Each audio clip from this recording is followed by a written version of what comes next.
You are listening to PastThink.com audiobook. Please like and subscribe, thank you. Chapter 54. Gao Qiu assembles 3 troop columns, Hu Yanzhua uses his cavalry. Whom do you recommend as the commander for the vanguard? Asked Marshal Gao Qiu. Hu Yanzhua replied, I have confidence in Colonel Han Tao at Chenzhou. He is a Shandong man and is skilled in all military strategy. His nickname is Ever Victorious General. Another fine man is Colonel Peng Qi at Yingzhou. He comes from Kaifeng and all his ancestors have been military men. He is also skilled in strategy and has the nickname of Heavenly Eyes General. Marshal Gao Qiu was much pleased at this and immediately had dispatches prepared for those 2 colonels to come to the capital at once. Within a few days they duly arrived and had interviews with Gao Qiu and Hu Yanzhua, and were promoted to their new posts.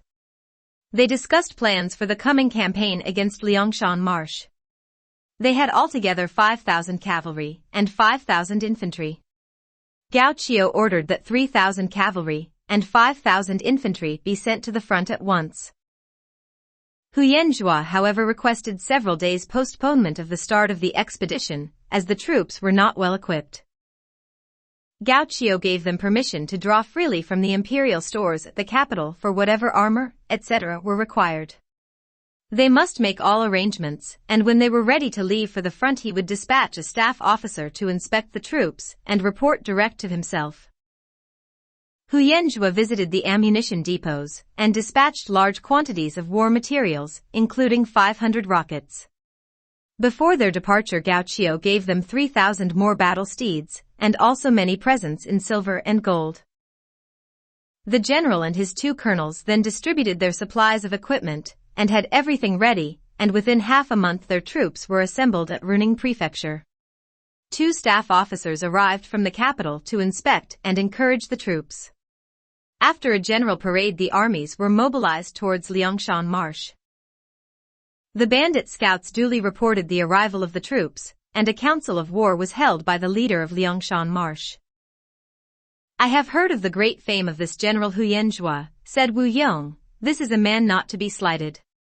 We must employ our bravest men in the first battle, and afterwards we can try strategy. Li Kuei here interposed, I will go to capture that fellow. How can you go? Said Song Jiang. I have a plan. We must fight the battle with 5 detachments in turn. First, General Qin Ming. Second, Lin Chong. Third, Hua Rong. Fourth, Hu Sannyang. Fifth, Sun Li. They must follow each other in that rotation, so that each will have a rest between bouts. He then announced how he himself and other 10 leaders would be divided into 3 parts. He then gave orders where the bandits should proceed to and await the attack. On the following day the enemy came in view, but they had not all taken up their position before it was evening. Early the next morning the drums were beaten, and both armies were on parade. General Qin Ming rode forward with his heavy mace. General Hu Yanzhua spoke, This is the imperial army, and you had better surrender at once. If you refuse to do so then your body will be hacked up into 1,000 pieces. I am going to wipe out the nest of bandits here. Many will be killed, and all the rest will be captured and sent as prisoners to the capital. General Qin Ming took no notice of this, but advanced waving his mace.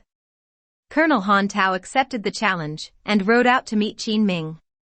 They fought for some time without any result, and then Han Tao retired.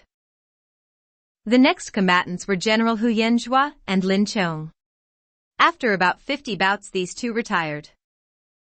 Then came Hua Rong who fought about 20 bouts with Colonel Peng Qi. These were followed by Hu Sannyang who fought against Colonel Peng Qi for about 20 bouts, and then she retired. Peng Qi thought that he had won so he pursued her. She, however, only put aside her sword, and now took a long red rope with numerous hooks. She waited until Peng Qi was quite close, and then suddenly turning in her saddle she cast the rope, caught Peng Qi, and pulled him off his horse. Sun Li was quite close, and he galloped forward with a few men, and took Peng Qi captive.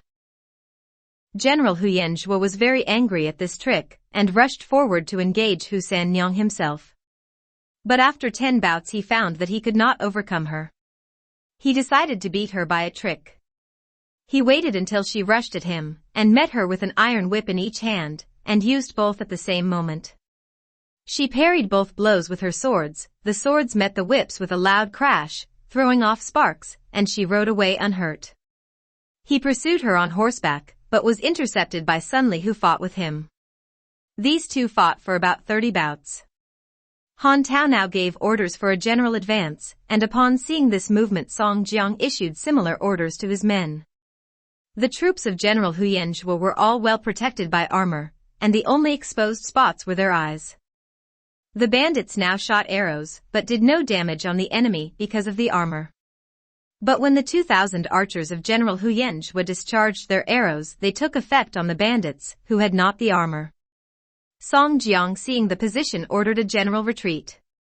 Upon reaching their camp they stopped, and Song Jiang sent for the prisoner Ping Qi. Upon reaching his tent Song Jiang himself unbound the ropes on the prisoner, and invited him to sit down. "I am your prisoner," replied Colonel Ping Qi, "and am quite ready for death. But why are you treating me like this?" "As we have no safe place to live in," replied Song Jiang, "we have to take our position at Liangshan Marsh for the time being. When the emperor sent you here to capture us, we would have surrendered if we were not afraid that we should all be killed. Therefore we are forced to fight against you. It is quite unintentional that we oppose your power, and we must plead for your mercy. For a long time I have heard of your love for justice and benevolence," replied Ping Qi, "and that you are always assisting those in distress. Now I know as a fact that your chivalry is real. If you now spare my life I shall be extremely grateful to you." That day Song Jiang sent Ping Qi to Chao Gai at Liangshan Marsh, where he was to be quartered, but treated well. Upon General Hu Yanzhua reaching the camp, he discussed with Han Tao what steps should be taken to defeat the bandits. "Today," said Colonel Han Tao, "the brigands felt the effect of our advancing army, so they retreated. Tomorrow we must pursue them, with all our cavalry, and defeat them completely." General Hu Yanzhua agreed that must be done. He accordingly issued orders that the following day 3,000 cavalry must be linked up in small rings of 30 each. They were to wait until the bandits were close, and then rush forward with spears. These 100 squadrons of cavalry should be supported by 5,000 infantry. There would be no single combats, and the general and Colonel Han Tao would take up their position in the rear instead of in front of the army. The following day Song Jiang arranged his men in 5 companies in front in charge of 10 leaders. On either side was a company in ambush. Qin Ming again rode in advance to challenge the opponent, but no one came out to meet him. Song Jiang was suspicious, and ordered his rear guard to withdraw a little. He then rode to the front to see what happened. All at once a series of rockets was fired in the opposing army, and the infantry in front opened out into 2 divisions, and the cavalry dashed forth. The infantry on both sides discharged a shower of arrows. Song Jiang signaled for his men also to use their bows and arrows. But this could not resist the opposing troops, which still advanced nearer. Now the bandits could not sustain the severe attack, and were soon thrown into confusion. They gave way all along the line, and were soon scattered about. Li Kuei and Yang Lin now led forth the men in ambush, and attacked the opposing troops. Song Jiang and a number of men embarked on boats, which were waiting in the creeks. When the troops reached the banks they found that their arrows had no effect on these boats, which had boards at the sides to protect the men behind. The boats withdrew to a spot where the men disembarked on the opposite bank, but there were not many men there. Of the leaders 6 had been wounded, and among the men there were a great many casualties. Just then Chao Gai and Wu Yong arrived on the scene, having heard of the disastrous defeat. Song Jiang was very depressed, and Wu Yong spoke to him, "Elder brother, do not be sad. In fighting, victory or defeat is inevitable. Do not worry too much. We must think of some plan to defeat our enemy."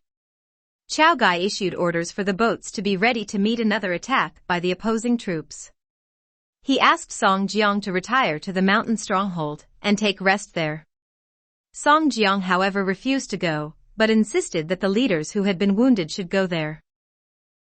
General Huyenjua was highly pleased with the victory and rewarded his men liberally. They had captured about 500 men and 300 horses. The matter was duly reported to the capital by special messenger. Marshal Gauchio was much pleased to hear of the defeat of the bandits. He duly reported the victory to the emperor, who was pleased and ordered presents and money and wine to be sent to General Huyenjua. General Huyenjua received the imperial edict and distributed the reward among his men. He promised a further attack on the bandits whom he intended to completely exterminate. He, however, asked the imperial messenger to send a man from the capital, named Lingjin, who was expert in making explosives and could attack a place 5 li distant. With that man's assistance he could easily crush the bandits. The messenger agreed to take this message and duly delivered the same to Marshal Gauchio, who at once sent for Lingjin, who was a Yanling man and was the leading expert in ammunition at that time. His nickname was Roaring Thunder. Marshal Gauchio gave him the new appointment and dispatched him immediately to General Huyenjua. Lingjin loaded many carts with ammunition, and taking about 40 men he set out for Liangshan Marsh. He duly reported his arrival to General Huyenjua and discussed the military situation. He had brought 3 kinds of ordnance, 1, for incendiary bombs, 2, quick-firing explosives, and 3, for shrapnel bombs. Frameworks were erected on the banks of the lake, and the guns placed in position. Song Jiang and Wu Yong were now discussing the situation, but could not decide on any plan for the defense of their stronghold. A scout, however, reported that Roaring Thunder Lingjin had arrived from the capital and was placing guns in position all round the lake. That does not matter, said Wu Yong, because we are surrounded by water, and the banks and places are a good distance away. However many guns they have, the shots will not reach our stronghold. We can abandon the camp at the foot of our hill, and watch how they will attack us. Song Jiang accordingly issued an order that all men must withdraw to the main stronghold on the mountain. Chao Gai and Gongsun Sheng, however, asked how they were going to meet the expected attack. While they were talking, they heard the roar of the guns. They saw 2 of the shots fall in the lake, but the 3rd shot exploded in the camp at the foot of the mountain. Many of the leaders were upset by this new mode of attack. Wu Yong said, it would be a good plan if somebody would go and inveigle Lingjin to the bank. Once we have captured him we can then easily defeat the enemy. We must appoint Li Jun, Zhang Heng, Zhang Shun, and the 3 brothers Ruan to go by boat and do this decoy work, said Chao Gai.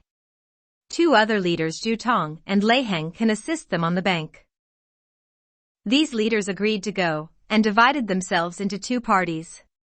One party embarked on 2 boats with about 40 men on each boat and went into the tall reeds. Li Jun and Zhang Heng on their boat got close to the gun carriage and overturned it. Lingjin, upon hearing of this, led about 1,000 soldiers to the spot. Li Jun and Zhang Heng with about 100 bandits, seeing the troops coming, retreated along the bank, leaving their boats behind.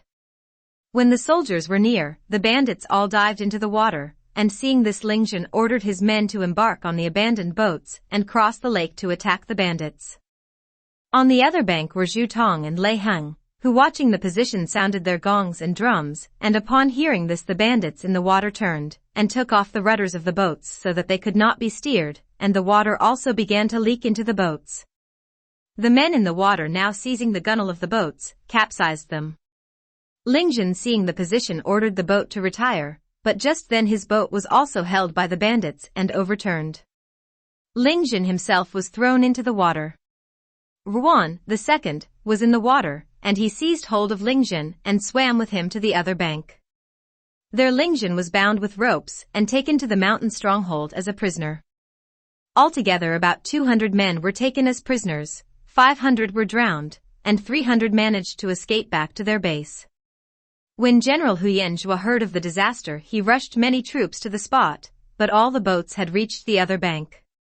He was very much annoyed at this defeat, but led his men back to camp. Upon receiving the report of the capture of Roaring Thunder, Lingjin, Song Jiang went down the mountain. Upon meeting the prisoner, Song Jiang himself took off the binding ropes and said to the escort, I told you to invite this general and conduct him to our stronghold. Why have you no decency and treat him like this? Ling Jin saluted and thanked Song Jiang for his mercy. Song Jiang sent for a beaker of wine and offered it to the prisoner.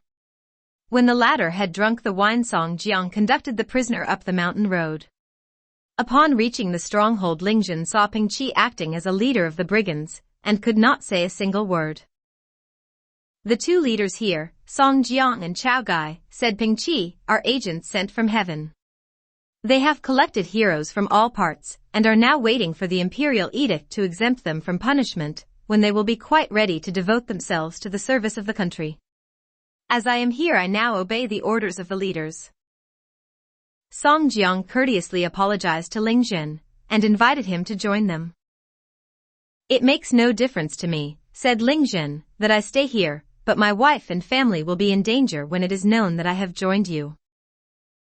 Do not worry about that, said Song Jiang.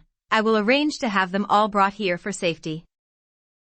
Ling Jin expressed his thanks and said, if you help me in that way, I shall die with a peaceful heart. Chao Gai invited Ling Jin to a feast.